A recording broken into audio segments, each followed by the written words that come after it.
What's up? This is Eric from Testament. Good to see you all. It's been 12 plus years since we've been there and we're excited, And all the shows are some of them are sold out and they're gonna it looks like the whole thing might just be sold out, so we're excited. Yeah, damn straight, mate. And people over here are definitely excited as well, the way they're snapping up tickets, mate. So it'll be good to have you come back. Awesome. Yeah, we're gonna be there in like 2 weeks. We'll be Yeah. there.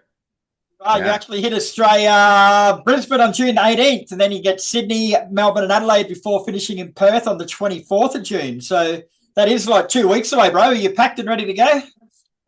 I'm not packed yet, but I'm yeah, we are finishing mixing our new record and we're turning it in like a day before we leave. I will probably pack next week. So yeah, I'm excited. Traveling light. Cool. I'll bring my my tennis shoes and my stretch jeans, and then I'll bring my shorts and my flip flops. That's about it. Flip flops are everywhere over here, mate. You don't have to bring them. You just pick one up from the corner. And I'll leave those here and get some there. Makes more sense. Now, as you say, bro, this is going to be your first headline tour of Australia since 2010. So I guess the big Holy question shit. is, why have you neglected us for so long? Oi. I wouldn't I wouldn't say neglected. It's just, there's so much. Testament's just been so busy and a lot going on. Different members coming in, doing records. I think we have attempted to try to come there in 16 or 17, but then we got offered other tours in Europe. We did try to make it over there in 2020, but then, the sound wave thing, but then that we all know what happened with that with the pandemic. And then, everything's getting started again, and now we're at full swing and we're on our way. 2 weeks. Very nice. And so, what's changed with the band since last time you were out here? Wow, like three records are out, and we got a fourth one that's coming out in the fall. And so yeah, Steve DiGiorgio, I believe, was with us, or maybe Steve or Greg was there in 2010, and then Steve came back with us for Soundwave in 2013, maybe. Mhm. Now we got a new drummer. He's a kid. He's 26-year-old. His named Chris Dovis, but he's a beast. Really, really good drummer. And yeah, we're kind of on fire again. I mean, we're playing a lot of stuff that we haven't played in a long time. So that's kind of what we're doing. We're kind of revisiting a lot of stuff that we kind of just didn't do, but now we're doing it.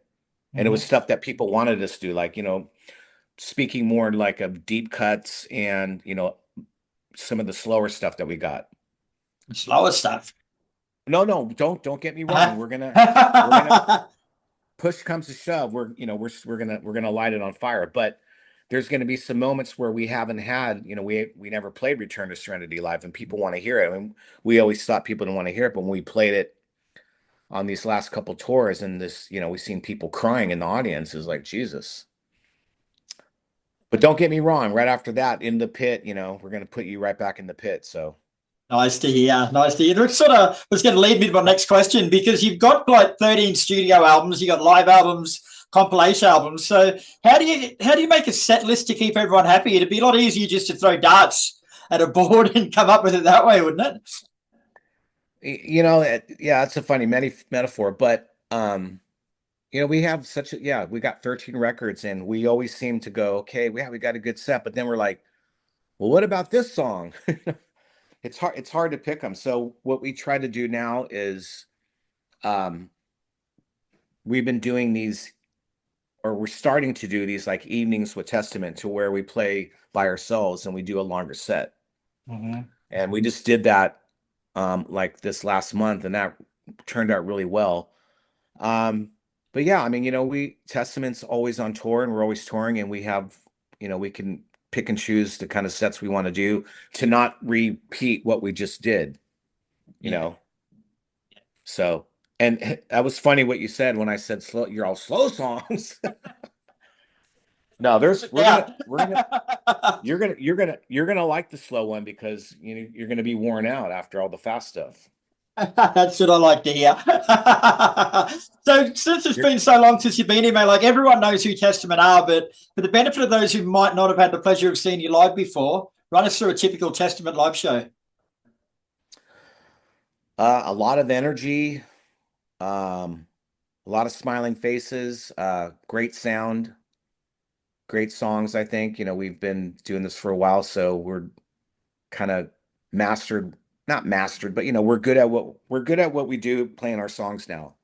Mm. Some stuff in the past, we kind of outdid ourselves on the record, and then trying to play them live was kind of challenging.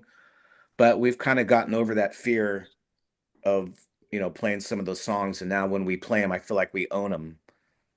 So, and that's a good feeling when you go up there and you got something powerful and you know it's going to hit, and you make it hit right to where people feel, you know, getting it right on the record and then getting it right live Yeah, is a task for sure. yeah, it would be, would be. Now, you've mentioned a new album a couple of times, bro. So, what can you tell us about that? And that one's going to be on fire. So cool. I mean, there's so many different elements of the new one, from all the best stuff that we've done, like just the earlier style stuff that we've done, like, from the legacy to the more of the brutal kind of stuff from the gathering.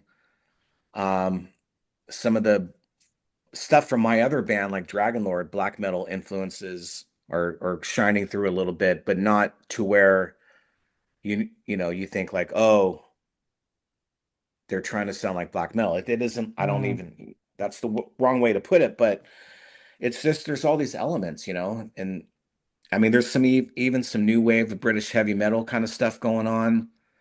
Um, I know you don't like the word slow song, but we have a really good ballad that we wrote, and we got a string section on there as well. And it's just overall, it's a really good record. It's a journey. When you put it on, you're just like, whoa. Nice, There's not. nice. It's not just brutal all the way through, which also works. But this one is like from beginning to end, it just takes you on this journey, and it's like it's going to be hard to pick what songs we're going to play live because they're all so different and good. Yeah. It isn't like, oh, they're all fast. Let's just play that one. That one kind of represents everything. It's like, no, Yeah, wow, that's it's pretty that. cool. Yeah. Very cool. Now, I want to go back to the beginning, mate. Like, you started Testament in the San Francisco Bay Area back in 1983. So, what was the musical climate like back then that gave birth to Testament, and where did you fit in initially? So yeah, 83 is probably when I was still jumping around in front of the mirror. I think um probably 84 is when the band really started rehearsing and writing songs. Um, stuff like Curse of the Legions of Death. We had a song called The Legacy, which ended up on Souls of Black, like, years later. Reign of Terror, Bless and Contempt, which ended up being on Practice What You Preach, like 5 years later. So, I mean, there's even some riffs from back then that are on this new record. Oh, wow. You know, it's so weird. I got, riffs that I've never used, and you just like when you're jamming with someone, you're like, oh my God, that riff is going to actually fit somewhere now. That's wicked. Yeah. Yeah. Nice. So, back when you started, bro, when you were with the innocence of youth about you back then, like, what did thrash metal actually mean to you back then? Um, it was so new and fresh, I think, and just the reaction of, going to concerts, a lot of shows that I went to before I was in a band, a lot of bands were had that kind of Iron Maiden vibe or Judas Priest, and that was like everybody. Mm. And then I remember going to some punk shows and just being like, this is crazy, they're just stage diving and going to see GBH and Exploited. And then seeing Metallica for the first time, with no record out, they only had a demo. To me, that was kind of like that's what kind of woke me up, and I don't know what happened. I think um all the Iron Maiden riffs that I had written kind of got recomposed into, like, wow, so I really like GBH, but I really like Judas Priest, and just kind of incorporating it all together. I think the genre it's kind of compounded from all that. Yeah, nice. Does that make sense? It does indeed, my friend. Now, Testament have been rightfully called one of the most influential bands of thrash metal in history, but for you personally, mate, like inside the band, what do you see as your contribution to metal? Wow. Probably just all, the consistency of keeping the bar up on good songs, I think. Mm-hmm. And then just having a formula that works. And being consistent with it, just like bands like we have a certain sound, and trying to replicate that every single time is very challenging. But sometimes you just have to wait around for the right riff, and they take longer to come to us now. The metal gods are going, well, hold on, there's other bands now. Okay, here. Throwing us a bone. But no, it's I think just being, staying true to it and being into it. And Testament has always been big enough to be big, but not big enough to get spoiled and not, no, we don't need to write anything. I think it's kept us on our toes to where we keep getting a taste to wanting to try to be, heavy all the time. Yeah. Something like that.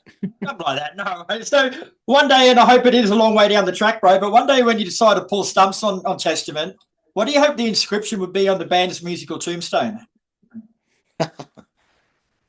Wow. I don't know.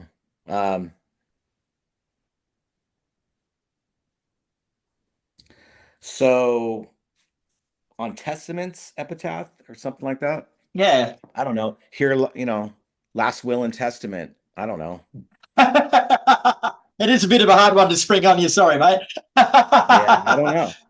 So yeah, so that maybe the epitaph could say something like, "Get ready to go over the wall, disciples of the watch, and return to serenity." Ooh, that's all right. I like that. Okay. It's been an absolute pleasure speaking with you, Eric.